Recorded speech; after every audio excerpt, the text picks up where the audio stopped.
enyuma ho twakoreka abatura bo mutawuni ya Kateja barkwesharinga ahabwo uruguto rubi bitu bwa hati uruguto rutandikire kukorwa kandi borekero kushemererwa koka okubahuriro omuranga gwitu nano kwetongwitwa ababembesi bitu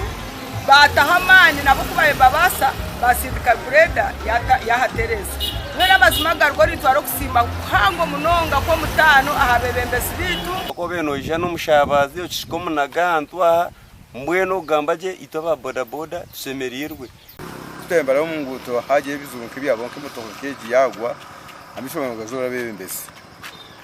ateka ngo bebembesi ni wari mise nkora konkati ko kunareba nawe bebembesi watunga wakanyisi umunyishengero w'ishaza rya Kateja ashabira abantu kubongera kugumisereza government ahabwe bitakakozurwe so ninza kushaba abantu bakaterera bagira ugumisereza ibintu bikorwa mpora ibintu bya government to kupapa no kwata mpora kureba ngo twagenda mu misho kandi aba kugira ngo tinyine kinkozere ngira bategereze accountability yanje bije barebe binkozere deni barebe umyaka eshate binkozere naba bamazire imyaka 10 mbera Christina utizi tunomo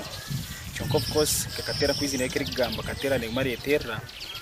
ntongera kushaba yunura na government yona bateka ho current artists bagumzamba katamu na maramu kwenda kiyamba kuchendeza kutera ko rubuto akembera za ruwo ne manzo njya kusisikara abwembera za katera kizina rye tasenangwa ata apati yo mugera nguto yati bageze guteratereza mu twakinembera mbati